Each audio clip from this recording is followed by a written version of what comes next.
વિદ્યાર્થી મિત્રો, good morning.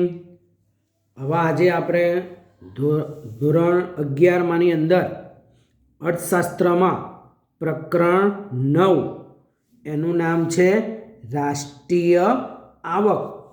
આ પ્રકરણનો આપણે વિદ્યાર્થી મિત્રો આજે અભ્યાસ કરીશું. ચાલો, પ્રકરણ 9 નામ છે રાષ્ટ્રીય આવક. હવે આપણે પહેલાં એની પ્રસ્તાવના વિશે ભણીશું. તો ધ્યાન આપજો. રાષ્ટ્રીય આવક એ સમગ્રલક્ષી અર્થશાસ્ત્રનો એક પાયાનો ખ્યાલ છે. તો પ્રશ્ન સાંભળજો. સમગ્રલક્ષી અર્થશાસ્ત્રના પાયાનો એક ખ્યાલ કયો ગણાય? તો રાષ્ટ્રીય આવક ગણાય. તો વિદ્યાર્થી મિત્રો ધ્યાન આપજો. રાષ્ટ્રીય આવક શું કહેવાય? તો લખવાનું, રાષ્ટ્રીય આવક એ સમગ્રલક્ષી અર્થશાસ્ત્રના પાયાનો એક ખ્યાલ છે.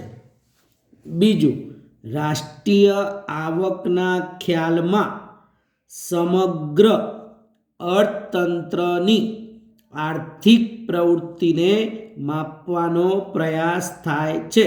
તો વિદ્યાર્થી મિત્રો ધ્યાન આપજો. શું કીધું એ કે રાષ્ટ્રીય આવકના ખ્યાલમાં સમગ્ર અર્થતંત્રની આર્થિક પ્રવૃત્તિને માપવાનો પ્રયાસ થાય. તો અહીંયા જુઓ, રાષ્ટ્રીય આવક એ સમગ્રલક્ષી અર્થશાસ્ત્રનો એક પાયાનો ખ્યાલ બતાવ્યો. બીજું, સમગ્ર અર્થતંત્રની આર્થિક પ્રવૃત્તિ, બરાબર, એને માપવાનો પ્રયાસ શેમાં થયો? તો રાષ્ટ્રીય આવક કોઈ પણ દેશની રાષ્ટ્રીય આવક તેના અર્થતંત્રની કામગીરીનું સરવૈયું છે. તો વિદ્યાર્થી મિત્રો ધ્યાન આપજો. કોઈ પણ દેશની રાષ્ટ્રીય આવક એ તેના અર્થતંત્રની કામગીરીનું સરવૈયું છે. રાષ્ટ્રીય આવકથી આપણને જે તે અર્થતંત્રની આર્થિક તબિયતનો પરિચય મળે છે. તો વિદ્યાર્થી મિત્રો ધ્યાન આપજો. રાષ્ટ્રીય આવકથી આપણને જે તે અર્થતંત્રની આર્થિક તબિયત એટલે દેશની સ્થિતિ, એનો પરિચય મળે છે.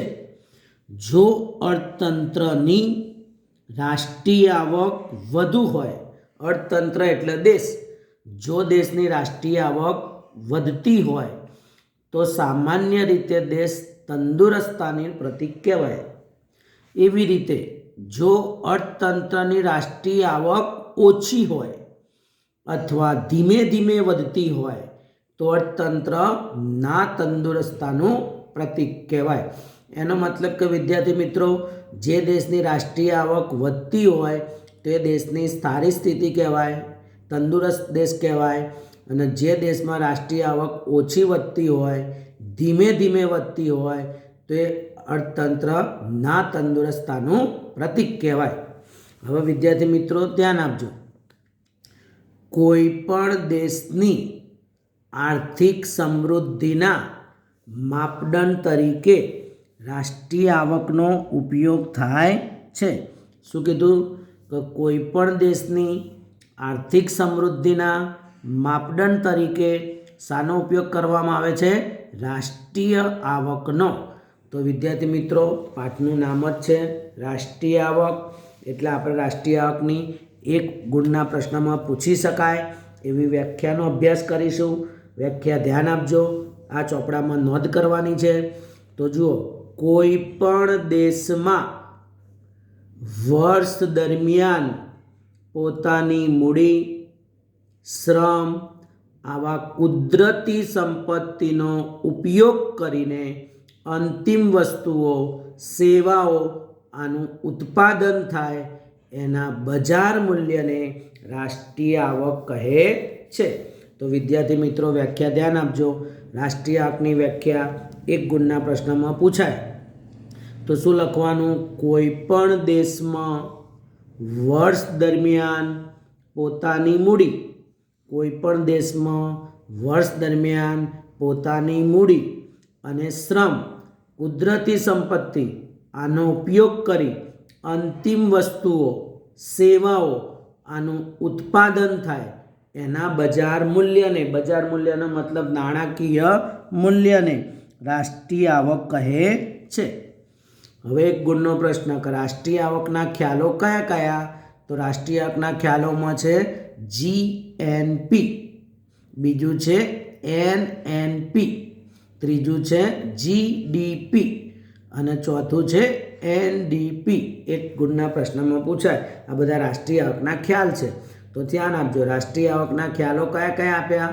તો જીએનપી, એનએનપી, જીડીપી, એનડીપી, આ બધા ખ્યાલો છે.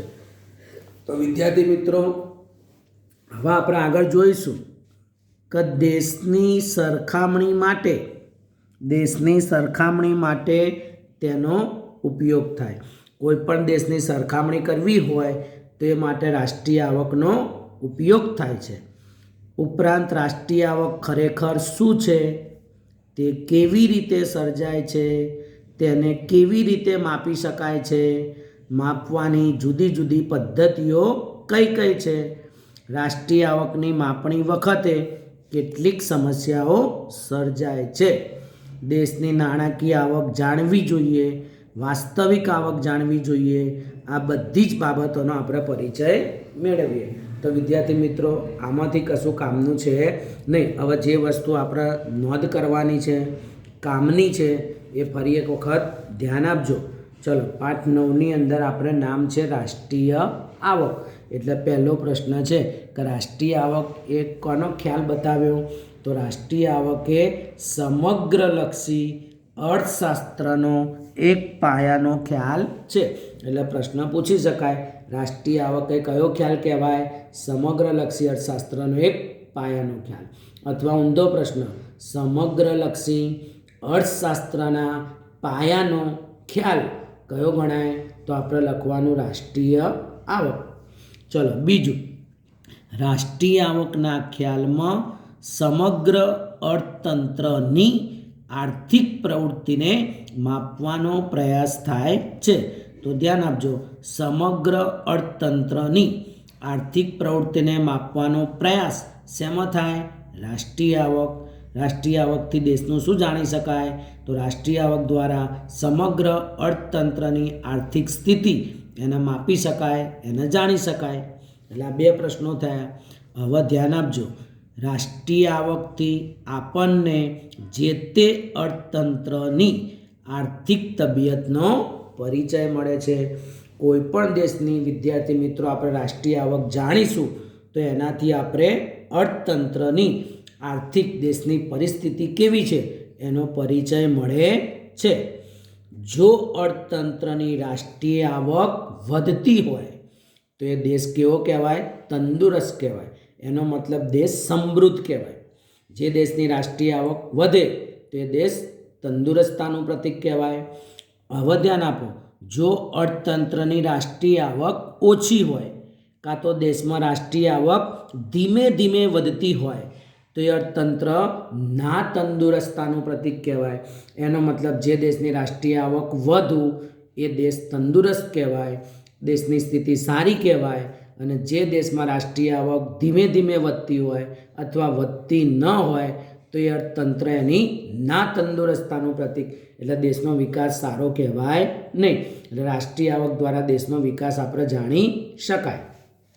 હવે વિદ્યાર્થી મિત્રો, એક ગુણના પ્રશ્નમાં પૂછી શકાય એવો છે કે કોઈ પણ દેશની આર્થિક સમૃદ્ધિના માપદંડ તરીકે શાનો ઉપયોગ કરવામાં આવે છે?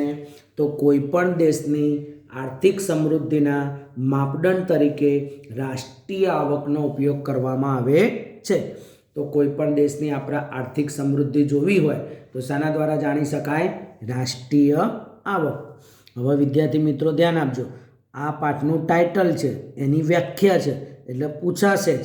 તો લખવાનું રાષ્ટ્રીય આવક કોને કહેવાય? તો સામાન્ય રીતે કોઈ પણ દેશમાં વર્ષ દરમિયાન મૂડી, શ્રમ, કુદરતી સંપત્તિ આનો ઉપયોગ કરી અંતિમ વસ્તુઓ, સેવાઓ આનું ઉત્પાદન થાય એનું પાછું બજાર મૂલ્ય આને આપણે કહેવાય રાષ્ટ્રીય આવક. તો વિદ્યાર્થી મિત્રો, રાષ્ટ્રીય આવકની વ્યાખ્યામાં ધ્યાન આપજો. કોઈ પણ દેશમાં વર્ષ દરમિયાન 3 વસ્તુ યાદ રાખવાની: મૂડી, શ્રમ, કુદરતી સંપત્તિ. આનો ઉપયોગ કરી અંતિમ વસ્તુઓ, સેવાઓ, આનું ઉત્પાદન થાય, એનું બજાર મૂલ્ય લખો કાં તો નાણાકીય મૂલ્ય લખો, તો એને રાષ્ટ્રીય આવક કહે છે. હવે એક ગુણનો પ્રશ્ન કે રાષ્ટ્રીય આવકના ખ્યાલોમાં કયા કયા ખ્યાલનો સમાવેશ થાય? તો રાષ્ટ્રીય આવકના ખ્યાલોમાં જીએનપી, બીજું છે એનએનપી, ત્રીજું છે જીડીપી, ચોથું છે એનડીપી. આ બધા રાષ્ટ્રીય આવકના ખ્યાલો છે. હવે વિદ્યાર્થી મિત્રો, હવે ખાસ આપણે આગળ ભણીશું, એમાં ધ્યાન આપજો. રાષ્ટ્રીય આવકનો અર્થ તો સામાન્ય અર્થ આપે છે. તો આ બીજી વ્યાખ્યા છે રાષ્ટ્રીય આવકની: વર્ષ દરમિયાન દેશમાં ખેતી, ઉદ્યોગ અને સેવાના ક્ષેત્રમાં કુલ જે ઉત્પાદન થાય એનું બજાર મૂલ્ય લખાય કાં તો નાણાકીય મૂલ્ય લખાય. આને કહેવાય રાષ્ટ્રીય આવક. તો આ રાષ્ટ્રીય આવકની બીજી વ્યાખ્યા. વિદ્યાર્થી મિત્રો, આ એક વ્યાખ્યા હતી. કોઈ પણ દેશમાં વર્ષ દરમિયાન મૂડી, શ્રમ, કુદરતી સંપત્તિ આનો ઉપયોગ કરી અંતિમ વસ્તુ, સેવાઓ, આનું ઉત્પાદન થાય, એનું નાણાકીય મૂલ્ય લખો કાં તો બજાર મૂલ્ય લખો, તો એને રાષ્ટ્રીય આવક કહેવાય. એવી રીતે વિદ્યાર્થી મિત્રો, બીજી વ્યાખ્યા આપણે આ લખવાની છે: વર્ષ દરમિયાન દેશમાં ક્ષેત્રો આપ્યા ખેતી, ઉદ્યોગ અને સેવા, આના ક્ષેત્રમાં જે કંઈ ઉત્પાદન થાય એનું નાણાકીય મૂલ્ય, એને કહેવાય રાષ્ટ્રીય આવક. તો વિદ્યાર્થી મિત્રો, એક ગુણમાં વ્યાખ્યા કહે તો કોઈ પણ એક લખવાની, અને 2 ગુણમાં કહે તો આપણે 2 વ્યાખ્યા લખવાની. એક પ્રસ્તાવનાવાળી એટલે આપણે સમજ આપીએ કા, અને બીજી આ વ્યાખ્યા. આ વ્યાખ્યામાં 3 ક્ષેત્રો લખવાના છે કે વર્ષ દરમિયાન દેશમાં ખેતી, ઉદ્યોગ, સેવાના ક્ષેત્રમાં જે કંઈ ઉત્પાદન થાય એનું બજાર મૂલ્ય લખો કાં તો નાણાકીય મૂલ્ય લખો, તો આને કહેવાય રાષ્ટ્રીય આવક. ચલો, હવે આપણે આગળ અર્થશાસ્ત્રીઓની વ્યાખ્યાનો અભ્યાસ કરીશું. આ વધારાનું આપણે જ્યારે કહીએ કે ભારતની રાષ્ટ્રીય આવક 128 લાખ કરોડ રૂપિયા છે, એનો અર્થ એ થાય કે ખેતી, ઉદ્યોગ, સેવાના ક્ષેત્રમાં 1 વર્ષ દરમિયાન 128 લાખ કરોડ રૂપિયાની ચીજવસ્તુઓ, સેવાનું ઉત્પાદન થયું. તો જુઓ, અહીંયા આપણે ઉદાહરણ આપ્યું કે ભારતની રાષ્ટ્રીય આવક એક્ઝામ્પલ તરીકે 128 કરોડ રૂપિયા છે. તો એનો મતલબ ખેતી, ઉદ્યોગ અને સેવા, આમાં વર્ષ દરમિયાન જે કંઈ વસ્તુ ઉત્પન્ન થઈ એ બધાનું ટોટલ કેટલું? 128 લાખ કરોડ. બરાબર, એનું ઉત્પાદન થયું. હવે વિદ્યાર્થી મિત્રો, આપણા જુદા જુદા અર્થશાસ્ત્રીઓની વ્યાખ્યા, એનો આપણે અભ્યાસ કરીશું. ચલો, પહેલું છે આલ્ફ્રેડ માર્શલ. આ માર્શલની વ્યાખ્યા વિદ્યાર્થી મિત્રો શાના ઉપર આધારિત બતાવવાની? ઉત્પાદન ઉપર આધારિત. તો માર્શલની વ્યાખ્યા શાના ઉપર આધારિત? ઉત્પાદન ઉપર આધારિત. પ્રશ્ન પૂછાય, ઉત્પાદન ઉપર આધારિત વ્યાખ્યા કોની? માર્શલની. તો માર્શલની વ્યાખ્યા ધ્યાન આપજો. વર્ષ દરમિયાન દેશમાં શ્રમ, મૂડી અને કુદરતી સંપત્તિ આનો સહયોગ એટલે એની મદદથી ભૌતિક એટલે દ્રશ્ય જોઈ શકાય. ચલો, અભૌતિક એટલે કે અદ્રશ્ય સેવાઓ, વસ્તુઓનું ચોખ્ખું ઉત્પાદન થાય એ દેશની રાષ્ટ્રીય આવક છે. તો વિદ્યાર્થી મિત્રો, આપણે શું કીધું? પહેલાં વ્યાખ્યા કોને આપી? આલ્ફ્રેડ માર્શલે. એની વ્યાખ્યા શેના ઉપર આધારિત? ઉત્પાદન ઉપર આધારિત. વ્યાખ્યા શું આપી? કોઈ વર્ષના સમયગાળા દરમિયાન આપણે લખવાનું છે શ્રમ, મૂડી, કુદરતી સંપત્તિ આનો સહયોગ એટલે કે એનો ઉપયોગ, એની મદદ વડે દ્રશ્ય, ભૌતિક એટલે દ્રશ્ય, અભૌતિક એટલે અદ્રશ્ય, આવી વસ્તુઓનું જે ઉત્પાદન થાય તો એને કહેવાય રાષ્ટ્રીય આવક. હવે લખવાનું પ્રોફેસર માર્શલની આ વ્યાખ્યા ચીજવસ્તુઓ સેવાઓ આના ઉત્પાદન ઉપર ભાર મૂક્યો છે. પ્રોફેસર માર્શલની વ્યાખ્યા કોના ઉપર ભાર મૂક્યો? ઉત્પાદન ઉપર. એટલે એની વ્યાખ્યા કઈ કહીશું? ઉત્પાદનલક્ષી ગણાય. એવી રીતે વિદ્યાર્થી મિત્રો બીજા અર્થશાસ્ત્રની વ્યાખ્યા આપણે ભણીશું. એનું નામ છે ઇરવિંગ ફિશર. પેલા માર્શલ હતા, હવે કોણ આવ્યા? ફિશર. ફિશરની વ્યાખ્યા શાના ઉપર આધારિત? તો વપરાશ ઉપર આધારિત છે. શાના ઉપર આધારિત? વપરાશ ઉપર. વ્યાખ્યા ધ્યાન આપજો. વર્ષ દરમિયાન દેશના નાગરિકોએ જેટલા પ્રમાણમાં વસ્તુઓ સેવાઓ આની પ્રત્યક્ષ વપરાશ કરી હોય એના પ્રમાણને રાષ્ટ્રીય આવક કહેવાય. વ્યાખ્યા ધ્યાન આપજો. ઇરવિંગ ફિશરની વ્યાખ્યા શાના ઉપર આધારિત? વપરાશ ઉપર આધારિત. શું વ્યાખ્યા આપી? વર્ષ દરમિયાન દેશના નાગરિકોએ જેટલા પ્રમાણમાં વસ્તુઓ સેવાઓ આનો પ્રત્યક્ષ વપરાશ કર્યો. એક વર્ષ દરમિયાન દેશના નાગરિકે જેટલા પ્રમાણમાં વસ્તુ સેવાઓ આનો પ્રત્યક્ષ વપરાશ કર્યો હોય એ પ્રમાણને રાષ્ટ્રીય આવક કહે છે. એટલે ફિશરે ભૌતિક અભૌતિક વસ્તુઓ સેવાઓ આના વપરાશ ઉપર ભાર મૂક્યો એટલે એમની વ્યાખ્યા વપરાશલક્ષી કહેવાય. તો વિદ્યાર્થી મિત્રો ધ્યાન આપજો. ઇરવિંગ ફિશરની વ્યાખ્યા શાના ઉપર આધારિત બતાવવાની? વપરાશ ઉપર આધારિત. વ્યાખ્યામાં શું લખવાનું? વર્ષ દરમિયાન દેશના નાગરિકોએ જેટલા પ્રમાણમાં વસ્તુઓ સેવાઓ આનો પ્રત્યક્ષ વપરાશ કર્યો હોય એના પ્રમાણને રાષ્ટ્રીય આવક કહે છે. ફિશરે અહીંયા બે વસ્તુની વાત કરી. ભૌતિક એટલે જોઈ શકાય, અભૌતિક એટલે જોઈ ન શકાય.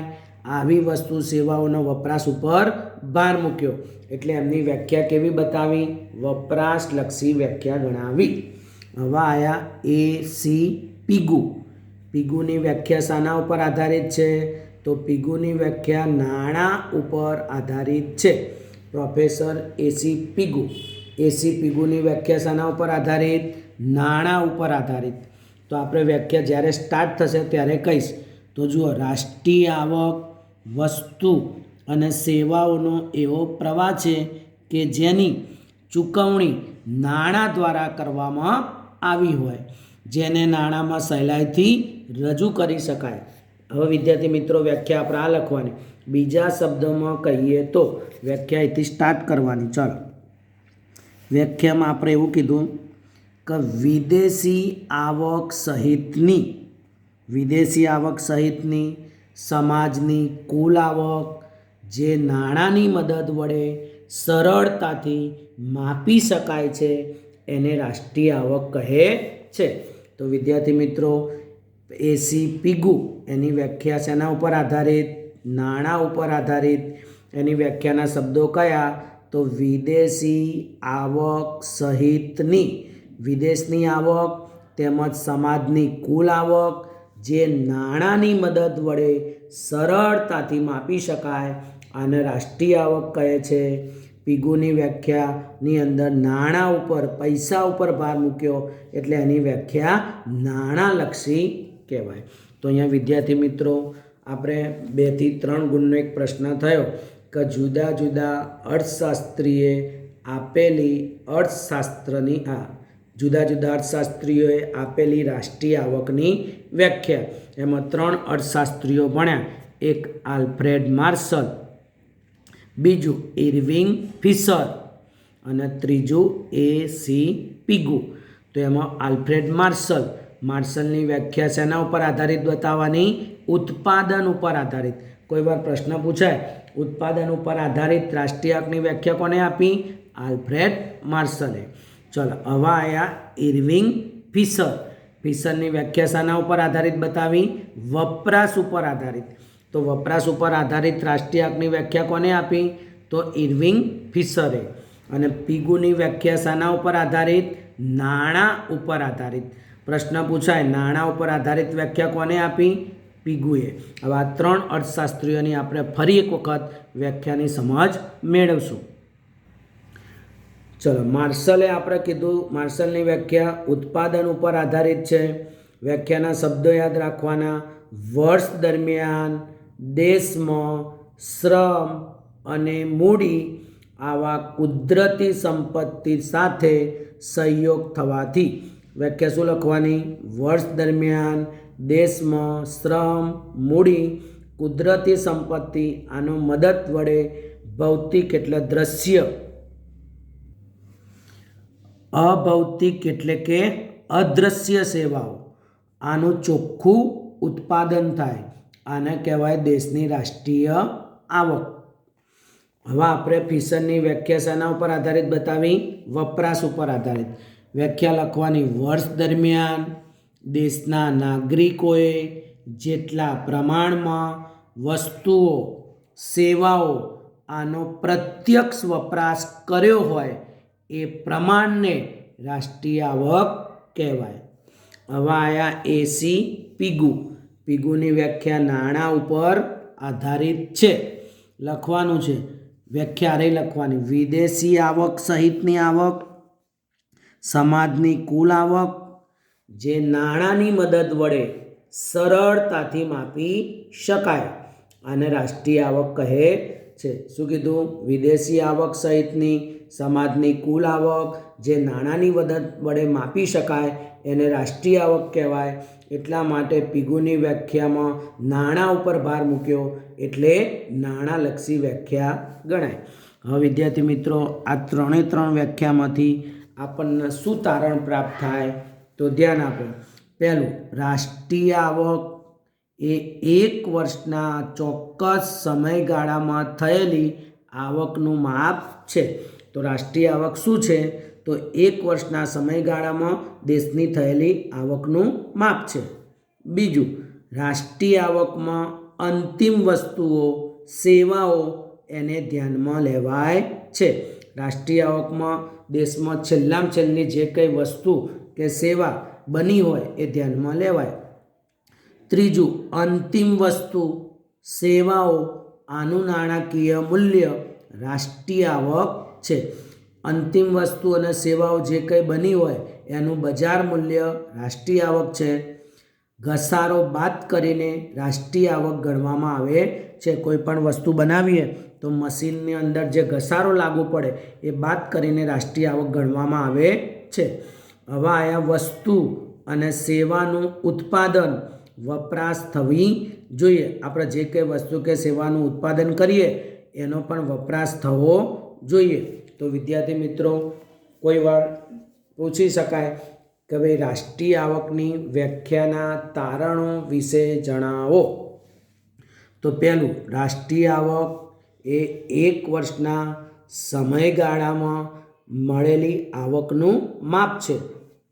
બીજું, રાષ્ટ્રીય આવકની અંદર અંતિમ વસ્તુ, સેવાઓ એને ધ્યાનમાં લેવાય છે.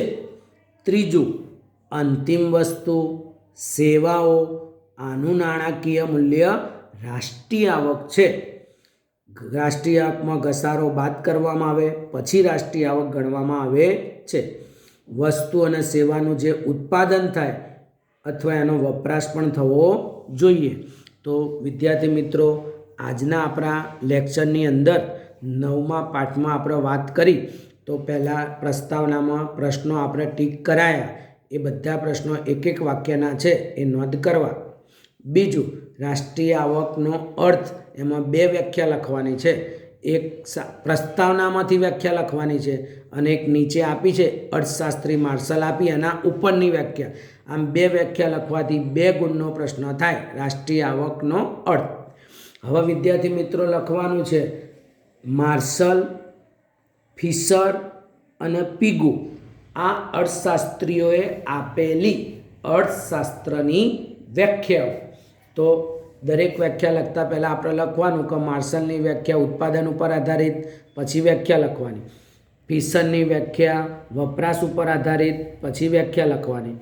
પીગુની વ્યાખ્યા નાણાં ઉપર આધારિત, પછી વ્યાખ્યા લખવાની અને લાસ્ટમાં એના તારણો. તો વિદ્યાર્થી મિત્રો, આજના આપણા લેક્ચરની અંદર આપણે જે કંઈ ચલાવ્યું એ દરેક પોઈન્ટ ચોપડાની અંદર સારા અક્ષરે નોંધ કરવા, સાથે સાથે એની તૈયારી પણ કરવી, જેથી આપણે એક્ઝામ લેવાય તો એની અંદર આપણે સારી રીતે સમજૂતી પ્રાપ્ત કરી શકીએ. હવે વિદ્યાર્થી મિત્રો, આપણે આજે પ્રશ્ન જે છે અર્થશાસ્ત્રીઓ આપેલી જુદી જુદી વ્યાખ્યાઓ એ 3 ગુણના પ્રશ્નમાં પૂછી શકાય, કાં તો ટૂંકા પ્રશ્નમાં પૂછાય, કાં તો કોઈ પણ 2 અર્થશાસ્ત્રીઓની વ્યાખ્યા, બરાબર, 2 અર્થશાસ્ત્રી સાથે પૂછાય તો 2 ગુણના પ્રશ્નમાં પૂછી શકાય. તો વિદ્યાર્થી મિત્રો, ખ્યાલ આવી ગયો ને આજે જે ચલાવ્યું એ ટોપિકમાં, અને એ પ્રમાણે આપણે સારી રીતે એની તૈયારી પણ કરવાની રહેશે. ચલો, ખ્યાલ આવી ગયો? ઓકે.